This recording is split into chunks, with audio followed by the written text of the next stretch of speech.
வணக்க மக்களே, நாம இந்த ஆரோக்கியமான பதிவில் 60 வயதில் தடுமாறாமல் நடக்கிறதுக்கு உடல் உறுப்புகளை உறுதி பெற வைத்துக் கொள்வதற்கு என்னென்ன மாதிரியான ஆரோக்கியமான உணவுகளை எடுத்துக்கொள்ளணும் அப்படின்றத பற்றி நம்ம விளக்கமாக பார்க்க போகிறோம். இப்போ வயதாகும் போது அதற்கு ஏற்ப நம்முடைய வாழ்க்கை முறை மட்டுமல்ல, உணவு பழக்கத்தையும் நம்ம மாற்றிக்கொள்ள வேண்டியது அவசியம். வயதாக நம்மளுடைய உடலுக்கு தேவையான ஊட்டச்சத்துக்களுடைய தேவையும் மாறுபடும். இல்லைன்னா நமக்கு அந்த ஊட்டச்சத்துக்கள் கிடைக்கல அப்படின்னா மூட்டு வலி, முடக்குவாதம், எலும்பு தொடர்பான பிரச்சனை, BP problem, sugar problem, cholesterols அதிகமாக போகிறதால இதயம் தொடர்பான பிரச்சனை எல்லாம் இருக்கும். இப்போ 60 வயதை தாண்டும் போது நமக்கு நிறைய பிரச்சனை இருக்கும் இல்லையா? ஸோ இந்த பிரச்சனையை சரி பண்ணிக்கிறதுக்கு தான் நம்ம உடல் உறுப்புகளை பலம் பெற வைத்துக் கொள்வதற்கு என்னென்ன மாதிரியான குறிப்பிடத்தக்க ஊட்டச்சத்துக்கள் இருக்கக்கூடிய உணவுகளை எடுத்துக்கொள்ளணும் அப்படின்றத விளக்கமாக பார்ப்போம். அதை பற்றி பார்க்குறதுக்கு முன்னாடி இந்த வீடியோவுக்கு மட்டும் ஒரு லைக் கொடுத்துட்டு இந்த தகவலை உங்களுக்கு தெரிஞ்சவங்களுக்கும் ஷேர் பண்ணிடுங்க. ஏன்னா இது அவங்களுக்கும் பயனுள்ளதாக இருக்கக்கூடிய ஒரு ஆரோக்கியமான பதிவு தான்.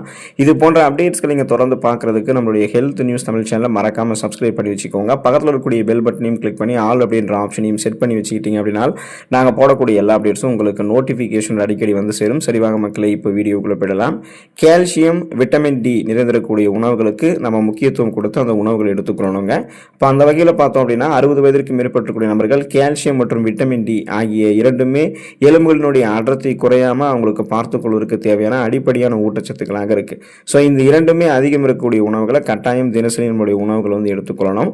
அப்போ அந்த ஊட்டச்சத்துக்கள் இருக்கக்கூடிய உணவுகள் என்னென்னு பார்த்தோம்னா பால் மற்றும் பால் பொருட்கள், மில்க் ப்ராடக்ட்ஸ் எல்லாம் முதன்மையானதாக இருக்கணும்.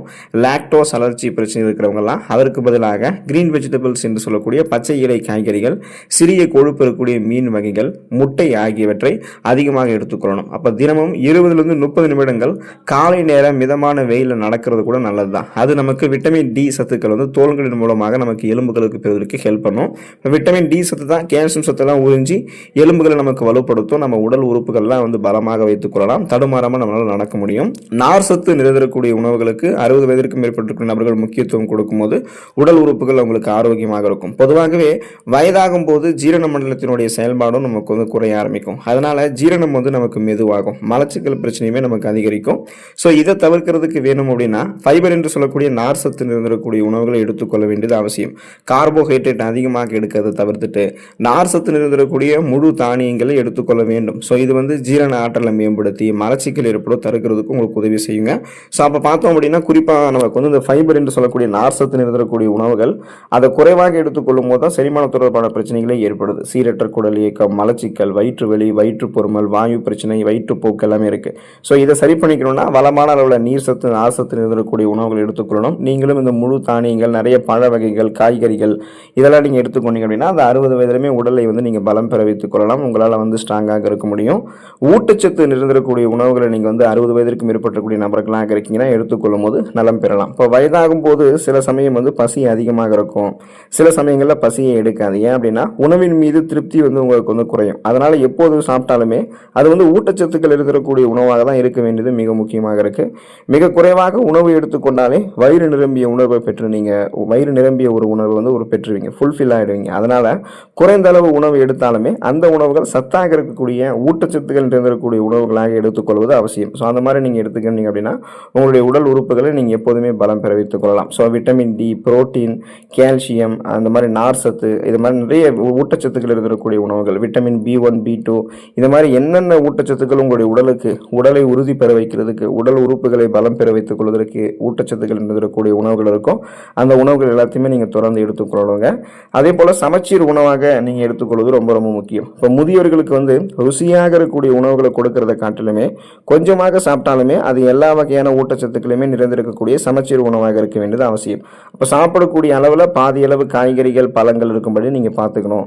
மீதி அளவு முழு தானியங்கள், புரதங்கள் ஆகியவை அடங்கியதாக இருக்கணும். கொழுப்பு உணவுகளான டிரான்ஸ் மற்றும் சேச்சுரேட்டட் கொழுப்புகளையும் சர்க்கரை மற்றும் உப்பினுடைய அளவையும் குறைவாக எடுத்துக்கொள்ள வேண்டியது அவசியம். ஸோ இந்த மாதிரி நீங்கள் பண்ணீங்க அப்படின்னா, அதாவது நம்ம சாப்பிடக்கூடிய உணவு கொஞ்சமாக இருந்தாலும் அதிகமாக இருந்தாலும், ஆனால் அதில் எல்லா உணவுகளுமே சமச்சீராக இருக்கணும். எல்லா ஊட்டச்சத்துக்களுமே சமச்சீராக நமக்கு கிடைக்கணும். நீர் சத்து, நார் சத்து, புரதச்சத்து, இந்த மாதிரி பார்த்தீங்கன்னா எல்லாமே நமக்கு கரெக்டான லெவலில் கிடைக்கணும். ஸோ அந்த மாதிரி சமச்சீராக உணவுகள் நம்ம எடுத்துக்கொள்ள வேண்டியது அவசியம். அப்போ தான் நம்மளுடைய உடல் உறுப்பு ஆரோக்கியமாக இருக்கும். 60 வயதிலுமே நம்ம பலமாக இருக்க முடியும். பேலன்ஸ்லாம் தடுமாறாமல் நம்ம நடக்க முடியும், வாழ முடியும்.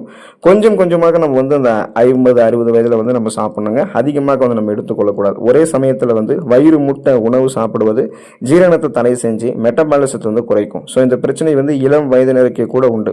அதனால தான் பார்த்தீங்கன்னா வயதானவர்களுக்கு உணவை பிரித்து நாள் முழுக்க முழுக்க கொஞ்சம் கொஞ்சமாக நம்ம கொடுக்கறது நல்லது. உதாரணத்திற்கு 4 வேளையாக வந்து உணவை எடுத்துக்கொள்ளும் போகக்கூடிய உணவை வந்து 6 வேளையாக பிரித்து கொடுக்கலாம்.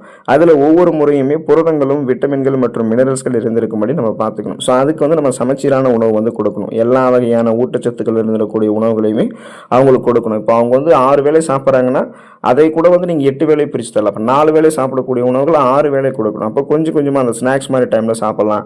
ஸோ இந்த மாதிரி வந்து நம்ம ஊட்டச்சத்துக்கள் இருந்திருக்கக்கூடிய உணவுகளை எடுத்துக்கொள்கிறோம் அப்படின்னும் போதும் அதை எடுத்துக்கொள்ளக்கூடிய அந்த கால அளவுகளும் நமக்கு ரொம்ப முக்கியம். இப்போ நம்ம சாப்பிடும்போது கொஞ்சம் கொஞ்சமாக சாப்பிட பழகிக்கணும். அந்த கொஞ்சம் கொஞ்சமாக சாப்பிட பழகிட்டோம் அப்படின்னா நம்ம ஆரோக்கியமாக இருக்க முடியும். அப்போ வயிறு முட்டை நம்ம வந்து சாப்பிட முடியாது. அப்போ அந்த மாதிரி நம்ம அளவுக்கு அதிகமாக சாப்பிடும்போது நிறைய பிரச்சனைகள் ஏற்படும். ஏன்னா அப்போ செரிமானம் தொடர்பான பிரச்சனைகள் ஏற்படும். விட்டமின்ஸ் மினரல்ஸ் வந்து போதுமான அளவுக்கு நம்மளுக்கு வந்து கிடைக்காம போயிடும். நமக்கே அந்த 60 வயதுக்கு மேலே சாப்பிடும்போது செரிமானம் தொடர்பான பிரச்சனைகள் கூட ஏற்படலாம். அப்போ நம்ம வந்து கொஞ்சம் கொஞ்சமாக சாப்பிட்றது நமக்கு நல்லது.